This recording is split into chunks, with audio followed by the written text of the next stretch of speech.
El exilio en México ha sido muy afortunado, ¿no? O fue muy afortunado. Fue un exilio que se produjo en un país amigo, caluroso, afectivo, en donde la condición de extranjero no la vivimos en la práctica nunca, en donde no era difícil adaptarse. Y aun cuando hoy día todo el mundo ve al cambio social como una quimera o una utopía, aquí seguimos en la esperanza de construir quimeras y proyectar utopías. México fue muy importante para nosotros. Pinochet nos mandó al exilio pensando, creo yo, en destruirnos de otra manera. Sin embargo, creo que no logró, por lo menos ese éxito no lo tuvo. Nosotros pudimos reconstituirnos, reconstituir los sueños, reconstituir nuestras familias y en vez de dejarnos sin el país, nos dio otro país.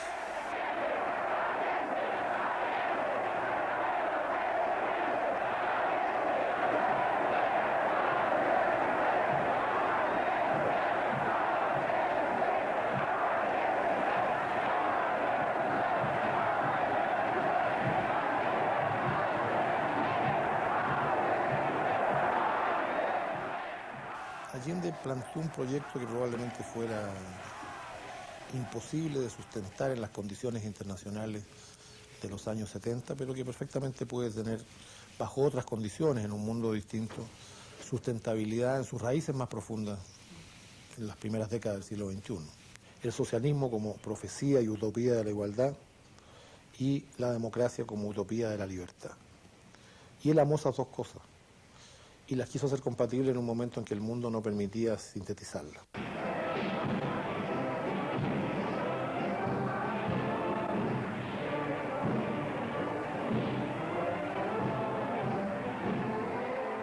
Yo creo que lo importante es el protagonismo del pueblo en esta, que pasó más allá de las directivas políticas y que pasó más adelante de las propias directivas del gobierno.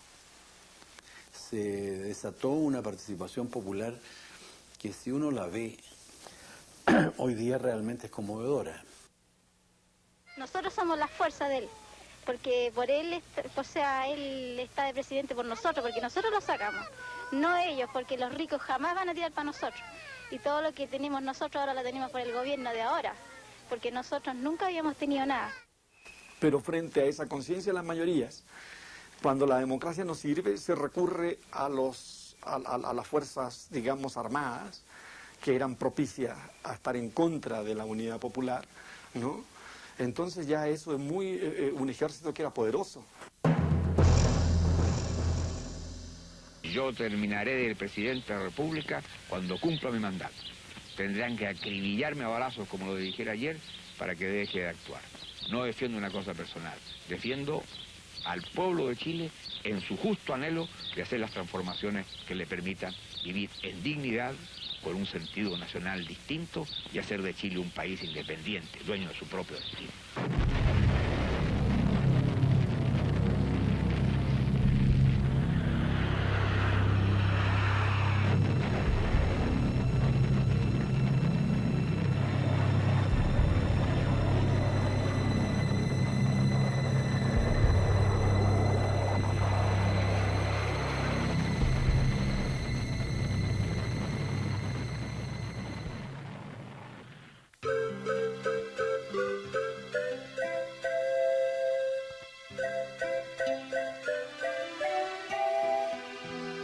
El día 15, creo que fue, en que yo me tuve que asilar de pura casualidad, ¿no? De pura casualidad. Y para mí, bueno, eso de que había muerto Allende, de que fueron implacables, porque fueran tardes, noches en que esas zonas que eran industriales fueron bombardeadas, ¿no? Los helicópteros artillados pasaban bajo, o sea, era cómo atemorizar y cómo aterrorizar a la población, porque sabían de la decisión de lucha era tan fuerte, la lealtad, digamos, a esos ideales era tan comprometido, ¿no?, ese pueblo, que había que aterrorizarlo. Y el 13 me rescataron ahí de esa casa con el auto diplomático de la Embajada de México. Gonzalo Martínez Corvalal, el embajador de la época, nos fue a buscar a toda la familia en distintos lugares, ¿no? Y nada, inmediatamente llegué a la embajada, me encontré con mi madre, nos reencontramos y en ese minuto me pregunta y me dice, Gonzalo, así se emociona de verme y me dice, ¿sabes lo que ha pasado? Y yo solo atino a contestarle, sí, mi abuelo falleció. Me exilio porque la verdad las cosas, yo, primero que nada, andábamos al lado de él, salíamos en la tele, salíamos en los periódicos, me empiezo a poner en peligro a mi familia, se llevan a mi hermano, se llevan a mi padre, después se llevan a otro hermano, entonces al final me dicen que debo de exiliarme y me exilio en la Embajada de México. Y en una de esas informaciones, en un noticiero, alcanzamos a captar la información de que el gobierno de México, en aquel tiempo era el presidente Echeverría, ofrecía todo su apoyo a a los chilenos que estaban en situación difícil, cuyas vidas corrían peligro y que habían de un modo u otro colaborado con el movimiento popular. Me ayudó mucho para tomar la decisión de salir al exilio la televisión, porque los 4 jinetes del apocalipsis que formaron la primera junta de gobierno aparecieron en televisión. Y solo verlos ya, dijimos, aquí no se puede seguir. Porque era ver el rostro del pavor. Las Fuerzas Armadas y de Orden han actuado en el día de hoy solo bajo la inspiración patriótica de sacar al país del caos que en forma aguda lo estaba precipitando el gobierno marxista de Salvador Allende. En medio de esta amistad que pudiéramos calificar bien de histórica, ¿no?, entre pueblos, el mexicano y el chileno, se dio además una cierta relación estrecha de los dos presidentes, de los dos gobiernos. Los presidentes Allende y Echeverría tuvieron una temprana relación. El presidente Echeverría fue a Chile y fue muy acogido con mucho afecto en 1971. Y el presidente Allende vino a Ciudad de México y a Guadalajara en 1972. Y eso también fue un elemento importante porque la política está cruzada también por los afectos o las antipatías de los seres humanos, y cuando dos jefes de Estado construyen relaciones cercanas, eso facilita luego, en momentos difíciles, gestos de solidaridad y de amistad como los que tuvo México con Chile. De tal manera que entendimos muy bien lo que ocurrió después, con el pinochetazo. Y dimos instrucciones al embajador Martínez Corvalal de que abriera las puertas de la embajada. Y con un gran esfuerzo, poniendo en peligro incluso su vida, porque fue amenazado. Pues se le dio el asilo a muchos chilenos, que empezaron a ir para acá, siguiendo la tradición de México, la mejor tradición en materia de asilo. En ningún caso negamos el asilo a nadie, a pesar de que el gobierno de facto nos hacía la reclamación de que estábamos dando asilo a muchas personas que no lo necesitaban en realidad, que no estaban en peligro, ni de su libertad ni de su vida. No había alternativa, había que estar con los chilenos, había que estar con el pueblo chileno, no con los militares. Otras embajadas estuvieron con los militares.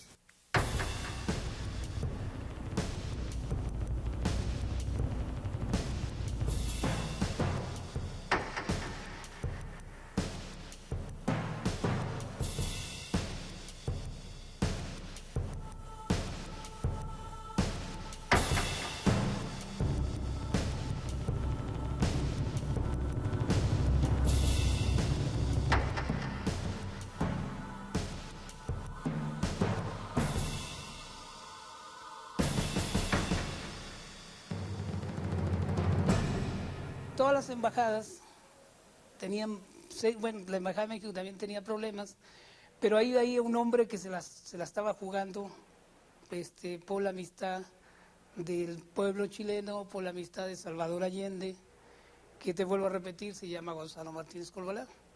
Entonces me dicen que hay posibilidades, que hay que saltar la embajada, pero que hay posibilidades. En horas, digamos que llegué a la embajada y en horas ya estaba viniendo para México, ¿no? Y era todo muy triste, muy extraordinariamente, como indecible, ¿no? Todos esos momentos. Y bueno, teníamos a Gonzalo Martínez Corvalán, a su esposa, a sus hijos, que nos daban ánimo y que se portaron de una valentía increíble, ¿no? Increíble para defender a mucha gente. Pasaron muchas cosas, dramas humanos allí en el aeropuerto el día de ese 15 de septiembre. Ese sábado 15 de septiembre en el aeropuerto fue tremendo, porque la actitud de los militares era casi como de arrebatarnos a los asilados de las manos con argumentos falaces, completamente inválidos, ¿no?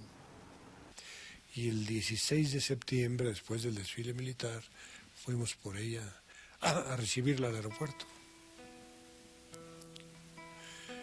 Y estuvo aquí. Y 4 días después, mandamos un avión para exhibir a Pablo Neruda. Pero Neruda estaba ya muy grave en el hospital.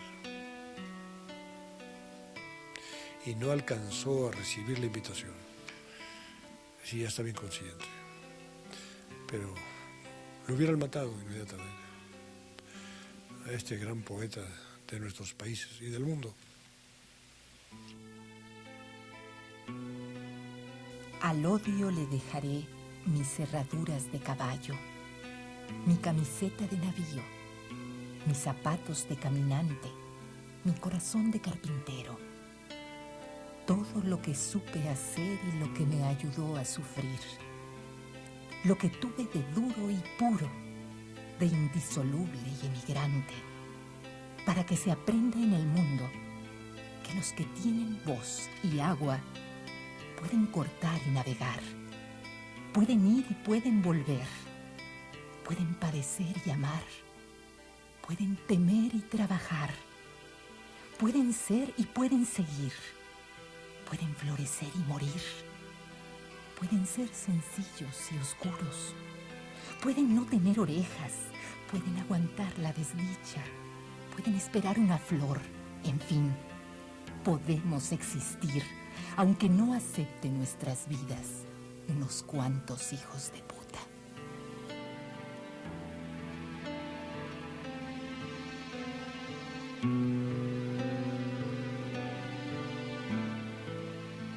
Entonces México fue un lugar natural de destino para una parte importante de la dirección política chilena.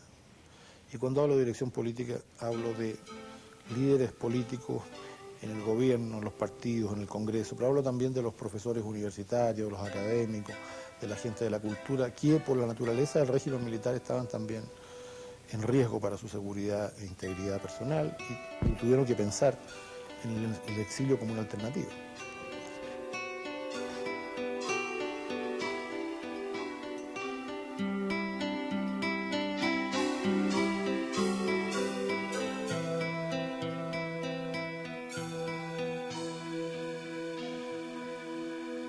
Lo que estaba pasando en Chile en la época de Salvador Allende era un proyecto personal y colectivo que la gente perdió y eso fue muy doloroso. Entonces volver a reconstruir eso es muy difícil tanto para los hombres como para las mujeres.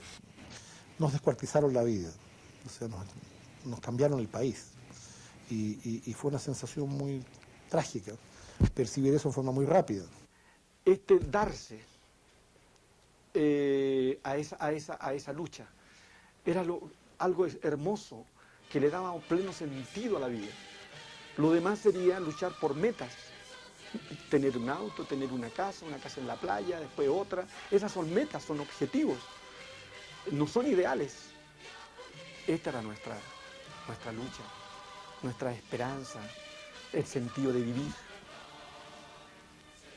Eso se acabó ese día para nosotros, ¿no? o lo cercenaron.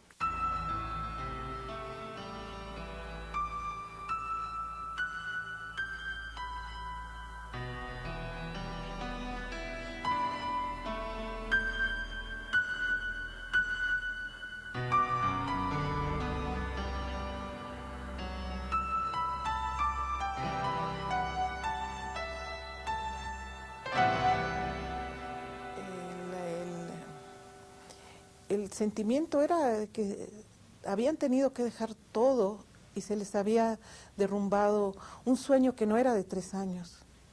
Ellos, era una realidad que habían venido construyendo desde sus juventudes y que había culminado con el gobierno del presidente Allende. Pero vino el golpe y se les derrumbó todo. Entonces sí, alguna gente venía muy choqueada, es la palabra que usan los chilenos. Y Maristel, mi hermana, para ayudarlos a salir, me dio 3, un día que estuve con ella, me dio 3 guitarras y me dijo, pregunta quién toca guitarra y hazlos cantar sus canciones, porque tienen que sentir a su tierra. Tienes que aprender a ver la vida como se viene, ya verás que perderá el viento su olor a muerte. No hay que amargarse de más, porque esté mala la suerte. Hay que pelear hasta el fin, como el compañero Allende. Tienes que aprender a ver la vida como se viene. Ay, ay, ay, la vida como se viene. Deja ya de lamentar, ven a sentarte a mi lado, que nada se va a arreglar con vivir en el pasado. Ahora nuestra misión es que todos vean claro que esta banda de asesinos tiene los días contados. Nosotros cuando llegamos nos encontramos rodeados por una ola inmensa de solidaridad. De hecho, yo creo que la solidaridad más grande del siglo XX, mundial, fue con Chile. No la tuvo ni la Guerra Civil Española, ni siquiera Vietnam. Vimos el recibimiento, pero tan solidario del gobierno mexicano. Y después de la gente, ¿no? Había, claro, por supuesto, había una prensa que cuando recién llegamos nos trataba cómo era posible que se le abriera la puerta a criminales, a violentos, etcétera, ¿no? Entonces uno decía, violento, como que criminales. Cuando uno dice, cuando conozcan lo que es la furia de la derecha, ahí van a ver lo que son los criminales en cualquier parte del mundo y lo que es realmente el desprecio a la vida. Degenerado y corrompido, inmundo, comunistas asquerosos, tienen que salir todos de Chile. El 21 de mayo tendremos, gracias a Dios, el gobierno más limpio y lindo que hayamos tenido, ganando con la democracia y sacando a estos comunistas marxistas podridos. Malditos sean. Sin disminuir la solidaridad de otros sectores, la solidaridad más conmovedora era la solidaridad popular, no de las organizaciones, era la de la gente. Yo vi llegar a la Casa de Chile mujeres muy modestas a entregar una parte de su sueldo, por ejemplo. Entonces un jovencito me dijo, es que no me dan trabajo porque no tengo acta de nacimiento. Y bueno, vamos, y te registro como mi hijo, pero tienes que ponerte a trabajar. Pues desde ese momento adopté a ese muchacho. Por supuesto que no sacamos el acta, sino que fui de nuevo con el presidente Echeverría y le dije, no les dan trabajo porque no tienen acta de nacimiento. Y entonces giró instrucciones para que las Seguro Social y algunos otros lugares a donde se colocaron los compañeros les aceptaran sin ciertos requisitos. Pero desde entonces tengo un hijo chileno. Hubo un caso de un chileno allendista que salió subrepticiamente sin documentos y sin visa de Santiago y llegó aquí sin documentos. Entonces, agentes de migración, cumpliendo con su deber, pues lo obligaron a regresarse a Chile. Lo habían ido a recibir compañeros suyos y me hablaron del aeropuerto. Entonces, con el modesto y cumplido agente de migración, yo hablé por teléfono. Lo iban a regresar en el avión que volaba rumbo al sur, el mismo que había llegado. Dije, mire compañero, está usted cumpliendo con su deber. Habla Echeverría, lo dejamos. Me dijo, ¿quién? Dije, el presidente, lo dejamos y ya veremos después. Informe a los superiores. Y así fue.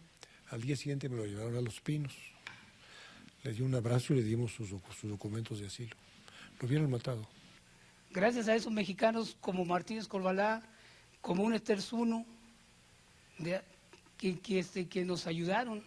Si no, a lo mejor yo también habría sido uno de los de Lucio. Ese habría sido mi camino. ¿Por qué? Porque yo venía con una ideología muy fuerte, muy patente, y me habría ido con él. Por ejemplo, recuerdo de María Esther, una vez que fui a su casa, me llevó así a su cuarto y me mostró una cajita que guardaba así como un tesoro. Y me dijo, este es un tesoro que tengo. Y la abre, yo no es pequeña, te dicen eso, y saca piedras. Y yo me sorprendí mucho, ¿no? Y me dijo, esas piedras son chilenas y no sabes cómo las quiero. Y las tenía muy cerca de su velador, de su buró. Y me regaló una que mandó a poner en un llavero que decía Marcia el año Chile. Lo veo ahora, incluso alguien mexicano tenía la capacidad de darte de tu propio país, ¿no? No sé.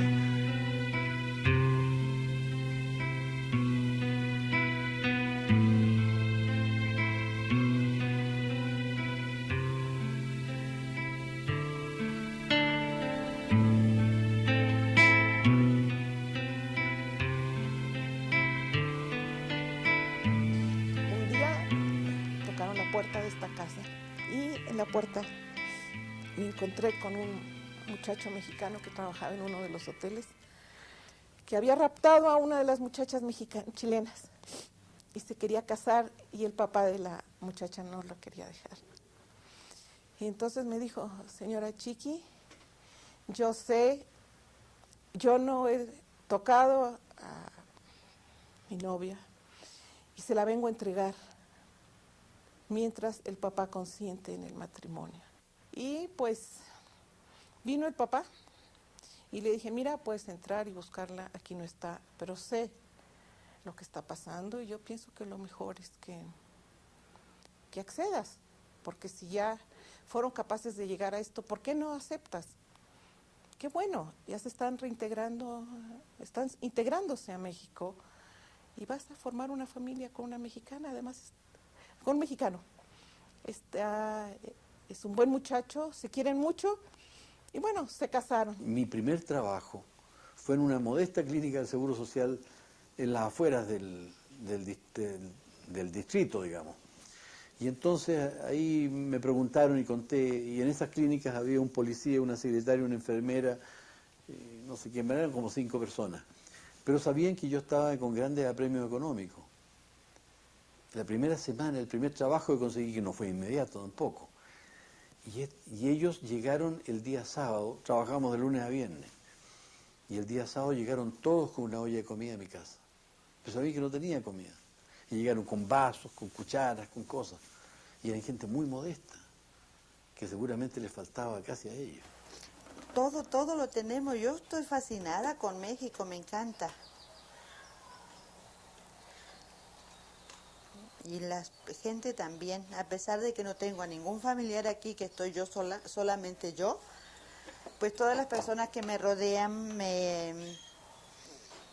se preocupan muchísimo por mí, me hablan, me dicen,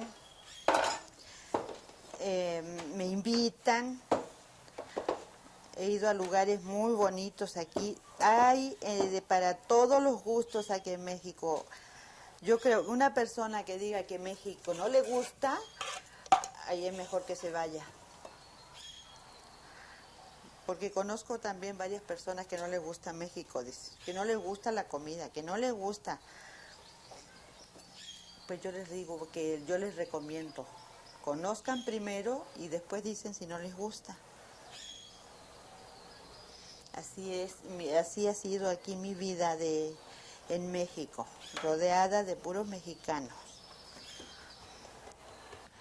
El pueblo mexicano es muy generoso y en los centros de trabajo a los que ellos se fueron acomodando, inmediatamente recibieron el apoyo y la solidaridad de los mexicanos. En el Poli, en el Fondo de Cultura Económica, en la UNAM, en todas partes, inmediatamente, como somos los mexicanos, se los llevaron a Teotihuacán, a Xochimilco, a Puebla, y ellos estaban deslumbrados con el México.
Me encantó.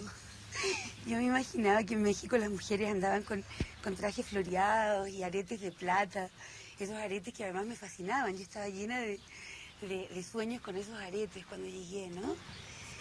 Y la música ranchera, esta música que mi nana escuchaba cuando nosotros éramos chicas, mi nana escuchaba corridos y rancheras en las radios chilenas.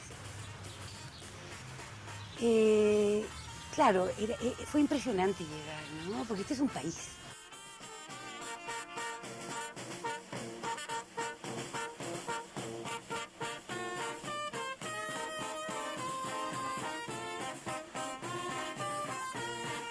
Primero que nada, yo buscaba a los mexicanos, porque no veía a ninguno por ningún lado, ¿no?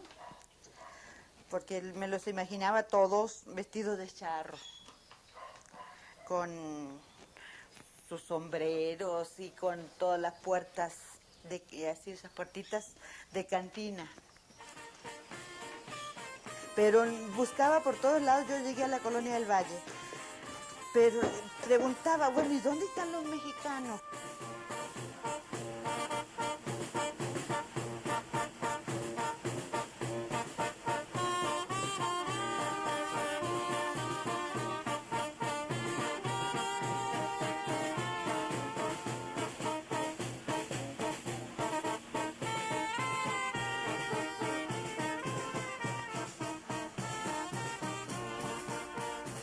No se habían percatado con toda exactitud de cuál era la situación y cuán crítica, cuán duradera iba a ser. 17 años duró. Entonces, cuando llegaron aquí en México estaban muy desubicados y cuando fueron tomando conciencia de que la dictadura iba a durar muchos, muchos años, fue cuando se planteó la necesidad de reunirse nuevamente.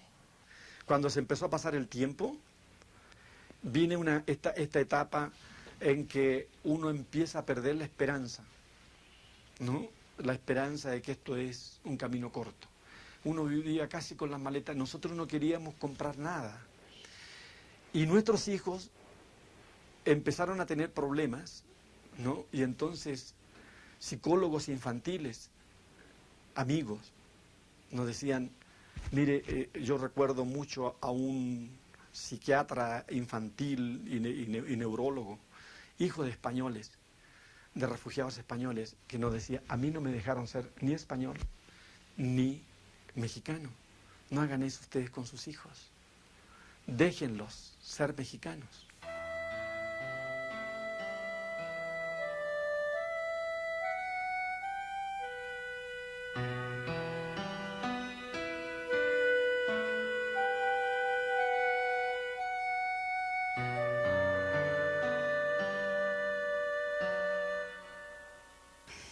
Yo veía a mis padres sufrir mucho, pero yo tenía 17 años, estaba en plena adolescencia, ¿no? Y bueno, y este es un país muy vital. O sea, yo llegué a México y descubrí un mundo de posibilidades, etcétera. Entonces, digamos que uno vivía entre el duelo por lo que había perdido, pero también la posibilidad de sacar de allí vida, ¿no?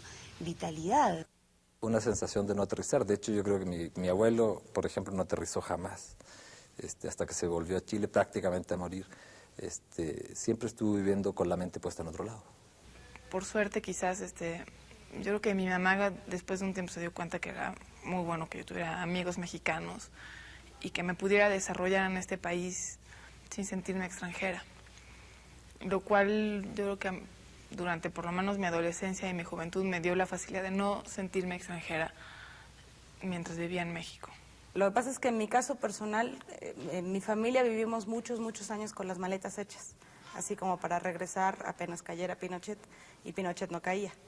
Entonces, vivíamos con un pie en Chile y otro pie en México. Entonces, yo me relacionaba con, o sea, por un lado con los mexicanos, por supuesto, en la escuela y estas cosas, pero por otro lado, yo siempre estuve con los chilenos, iba a la Casa de Chile y estábamos todos los niños y después jóvenes, siempre juntos a través de militancia política incluso. Y en ese sentido, un aspecto muy importante fue la creación de la Casa de Chile en México, que fue una iniciativa de Pedro Buscovich, pero que fue apoyada totalmente por el gobierno mexicano. Entonces, ese espacio fue un espacio importante para aminorar el dolor que significaba dejar el país de manera forzada, de manera obligada, que genera mucha violencia, ¿no? Que es muy violento para las personas que lo viven.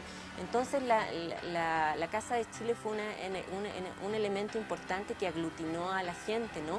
Y que dio sentido a su vida en un contexto tan duro, porque la gente llegó ahí y como que el objetivo era trabajar y luchar porque se retornara a una democracia en el país. Entonces, en ese sentido, la Casa de Chile jugó un papel muy importante de dar sentido a la vida de esta gente que se la habían destruido, ¿no?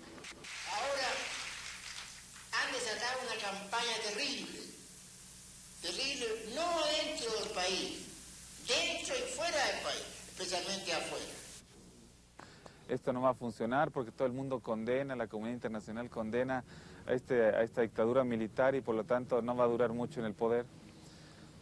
Sin embargo, cuando yo tuve la primera sensación, aunque parezca contradictorio, de que esto ya no iba a ser de mucho tiempo, fue cuando un día vi al padre de mi hermana y a mi mamá muy felices porque finalmente México había roto relaciones diplomáticas con Chile. Una vez que dejaron salir a todo el mundo, que ya no quedó nadie en la Embajada de México, vino una ruptura de relaciones. Y ese fue realmente el rencor y la hostilidad que siempre tuvo el régimen militar hacia México, ¿no? En realidad fue una jugada en la que ellos no se la esperaban. Y cuando el 1 de septiembre, que en mi opinión era el de 74, era en el sentido que se rompieran relaciones precisamente en el acto del informe presidencial, cuando yo escuché que el presidente Echeverría, en el cuerpo de su informe, hizo un elogio muy encendido del presidente Allende, salí de ahí convencido de que iba a romper relaciones ya con la Junta Militar, cosa que sucedió ya muy poco tiempo después. La muerte del ilustre estadista Salvador Allende, presidente constitucional de Chile y leal amigo de México, conmovió profundamente la opinión pública de nuestro país. El luto oficial decretado en su memoria fue un homenaje a sus virtudes de gobernante y un modo de reafirmar nuestra fe inquebrantable en los gobiernos constitucionales y en el destino de la democracia latinoamericana. Y entonces empieza a ocurrir una etapa que es larga para mí fue muy larga, de permitirte querer, admirar, gustar lo nuevo, ¿no? Al otro país, sus comidas, sus olores, sus paisajes, sus gentes, ¿no? México es un país con una identidad muy fuerte y muy marcada, y donde pues te queda un poco la sensación de que o te adaptas o no te adaptas, porque tienen ya una cultura o una historia muy impresionante. Pero con el tiempo nos fuimos adaptando muy bien. México marca muy profundamente, hay cosas, marca profundamente y quiero decir que bien, en el sentido de que hay elementos que no hay en la cultura chilena, ¿sí? Y que cuando uno los adquiere empieza, voy a decir una perogrullada, pero parece que te empieza a quedar un poco chico el otro país. El exilio en México es una experiencia particular, porque este país, aun cuando es un país latinoamericano, en donde se habla el español, es un país que tiene otros códigos culturales muy diferentes a los nuestros. Entonces, aprender esos códigos es un proceso también largo y difícil. Bueno, un aspecto donde yo lo noto muy nítido es la relación con los hombres, ¿no? Con los hombres mexicanos, porque son otros códigos. O sea, el código amoroso de ustedes es diferente al nuestro. Ustedes son en el trato muy finos, muy cuidadosos, con mucho pudor, ¿no? En la forma, o sea, cuidan mucho la forma, y eso es muy bonito. Y nosotros somos, yo creo que más directos, incluso llegamos a ser a veces muy brutales, ¿no? En nuestra interacción con el otro. Los hombres son muy buenas. Muchas personas me dicen, ay, ¿cómo si son tan música? Les digo, no, por lo menos al marido que yo tengo, y es mexicano, y es muy buena persona. Y todos los mexicanos que yo he conocido, todos han sido hombres responsables. Y si no lo son, yo les digo que lo sean, ¿no? Yo tengo un poco la sensación que México es un país más relajado.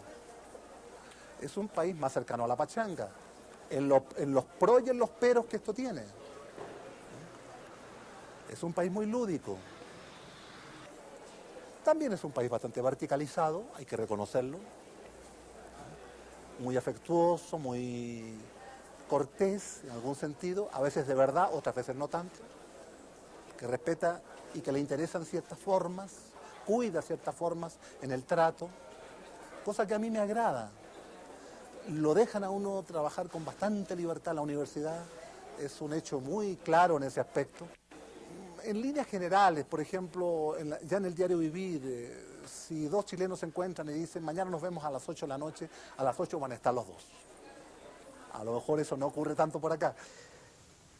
Por supuesto, la diferencia de comida, que era importante. Tardé unos 2-3 años en empezar a comer y en volverme adicto a la comida mexicana, además, ¿no? Recuerdo cuando pasaba por frente a una tortillería me daba asco el olor. Ahora me da un hambre profunda. Es más, se integraron tanto que los que han regresado a Chile han formado una gran comunidad en Chile, y Chile se ha visto obligado a comprarnos tequila, tortillas, chiles, y hay restaurantes mexicanos bastante apegados a nosotros. Y hay una cultura ya del taco, y en los grandes almacenes se vende de todo, porque lo exigieron los chilenos que volvieron. O sea, yo pedía que me mandaran las cosas que les pedía que me mandaran a mis amigos eran ridículas. Era, por favor, mándenme aunque sea pizzerolas, mándenme rancillas, porque aquí estos chilenos además tienen papitas blancas, ¿no? Y yo, o sea, atásquenme de toda la porquería que hay, yo no la quiero comer. Y en el caso de Chile y México, estar en las dos puntas de América Latina es como son los dos brazos para abrazar un continente, ¿no? Y tenemos muchas cosas comunes. La cultura mexicana ha sido siempre muy influyente en la vida nacional chilena. Nuestras dos mayores figuras, Gabriela Mistral y Pablo Neruda, pasaron años de su vida muy ricos acá, como cónsules chilenos. Trabajaron en momentos de maduración de la Revolución Mexicana y después en tiempos del presidente Cárdenas. Volvieron y enseñaron con mucho amor la historia contemporánea de México a los chilenos. Pero además estaba el cine, estaba la música, había miles de factores que acercaban amistosamente a chilenos y mexicanos. ¡Qué lindo es Jalisco! ¡Palabra de honor! ¡Qué lindo es Jalisco!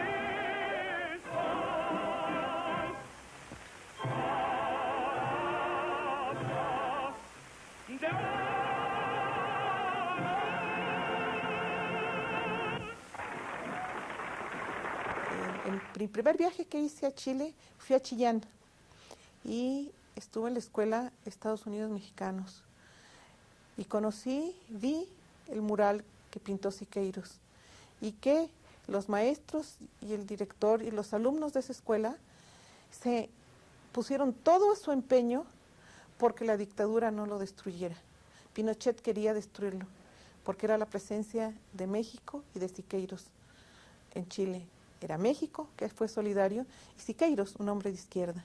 Eso él no lo quería tolerar, pero gracias a los maestros y al director y a los alumnos está ahí.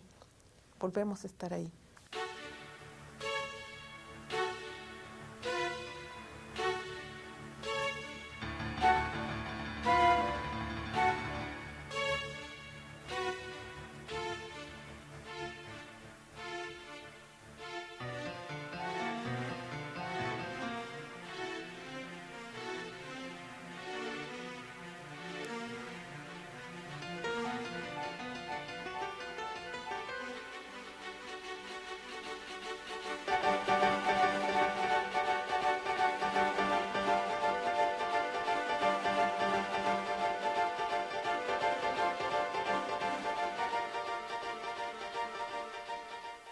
Cuando fue lo del plebiscito, obviamente a muchos de nosotros nos dio pues mucha alegría, mucha euforia. La gente que de mayor generación, como la generación de mis abuelos, decidieron regresar. Ahora hay que ver una cosa, dentro del plebiscito no era que fuéramos a derrocar a Pinochet, no. Pinochet seguía en el poder y creo que ahora lo vamos a tener en la Cámara de Senadores. Entonces, era como como una especie de democracia, entre comillas, y yo no puedo olvidar lo que pasó, ¿me entiendes? Mucha gente, por no decir todas, pero mucha gente como que hizo borrón y cuenta nueva. Pero los exiliados ya habían hecho una vida acá, sus hijos habían crecido acá, bueno, algunos se habían separado, se habían casado con mexicanos o mexicanas, los hijos hicieron toda la vida acá, entonces ya era muy difícil para ellos. Es una decisión dura, siempre es dura. Hay muchos amigos, compañeros, en fin, que decidieron el regreso definitivo, otros temporal, y otros que están yendo y viniendo, física y espiritualmente incluso. A los 10 años y medio me dejaron entrar a Chile porque mi madre se moría en un hospital. La Junta Militar entonces, como una cosa humanitaria, ¿no?, me dejó ir por 30 días a Chile. Y para mí fue sorprendente que el último día, despidiéndome de mi familia, invertí una frase. Siempre pensaban que yo iba a volver a mi tierra, a mi casa. Y cuando me estaba despidiendo de todo, vuelvo a mi casa, México.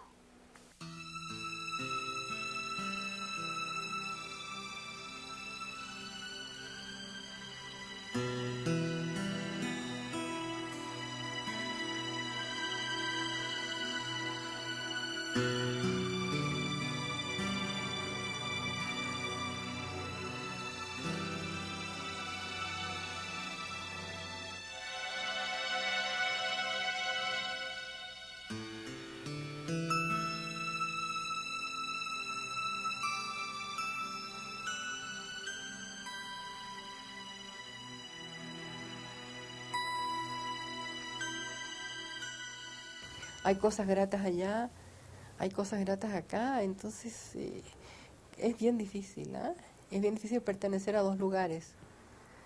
Y sobre todo cuando uno tiene que quedarse a vivir en uno. Entonces tiene que decidir en cuál vive y al cual va de visita.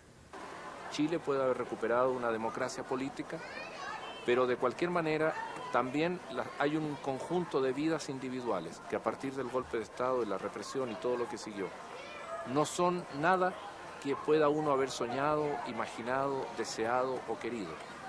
Es una vida que uno adquirió prestada, adquirió por solidaridad de otra gente, pero ciertamente no es la vida que uno pudo haber planeado. En ese sentido, digamos, hay un punto en el cual uno nunca dejará de ser un exiliado. El exilio, la naturaleza del exilio, es una naturaleza dual, así va a ser hasta el final, yo pienso. Creo que cuando el exilio ya se mete dentro de uno no sale más. Es como un ping-pong existencial constante, porque uno donde quiera que vaya siempre aparece un poco la música del exilio.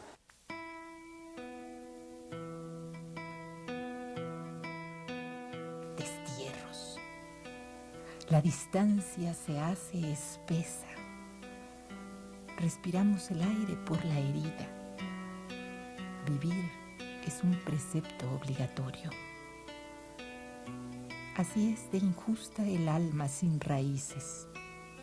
Rechaza la belleza que le ofrecen, busca su desdichado territorio y solo allí el martirio o el sosiego.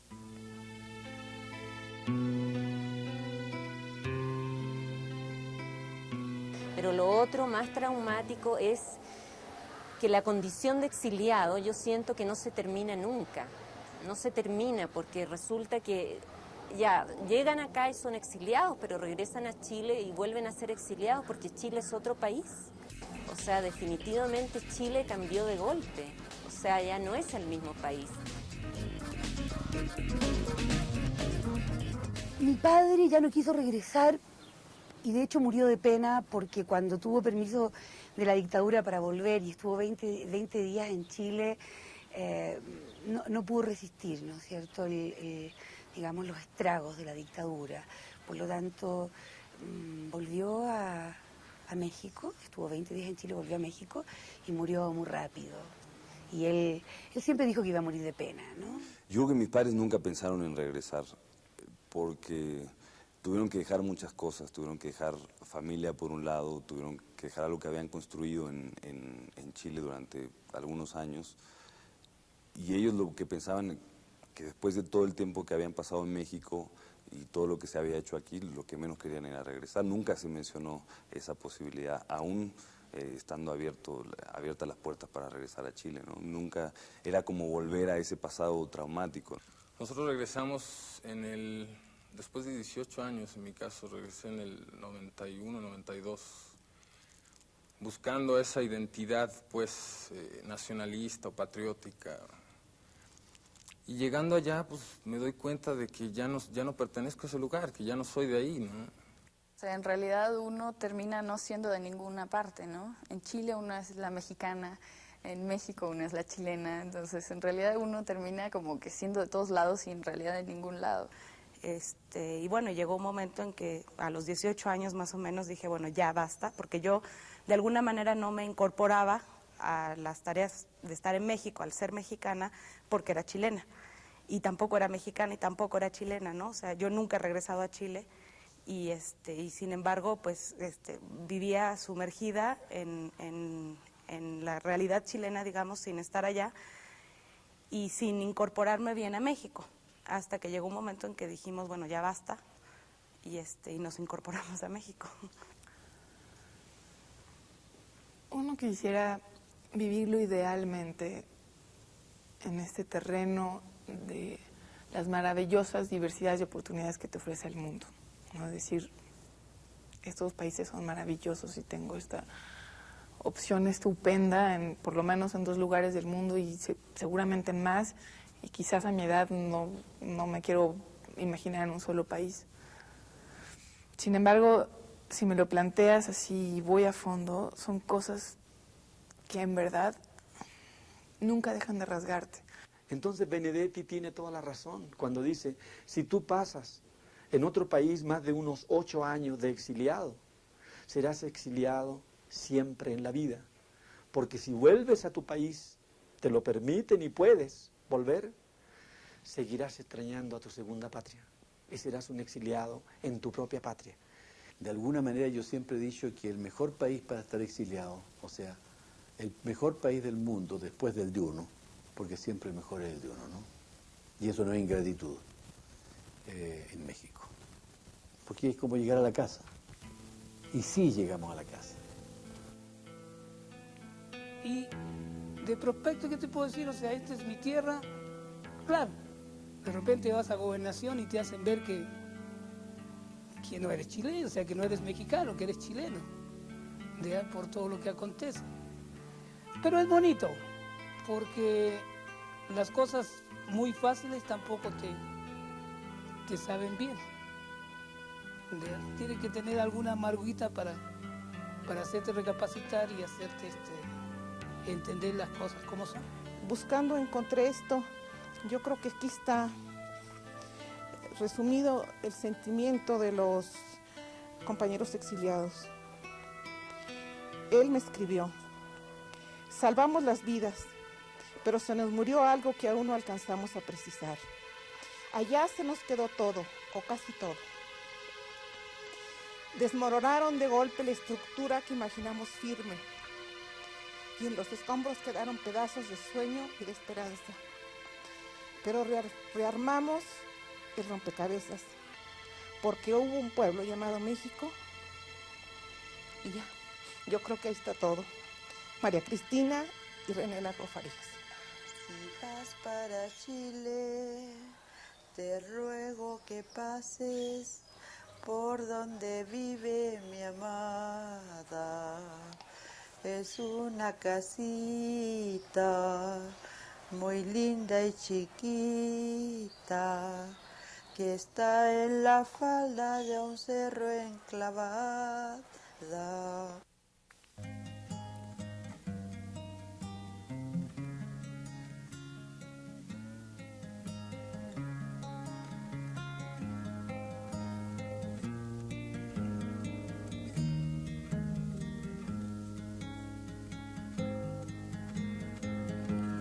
Yo pisaré las calles nuevamente de lo que fue Santiago ensangrentada, y en una hermosa plaza liberada me detendré a llorar por los ausentes.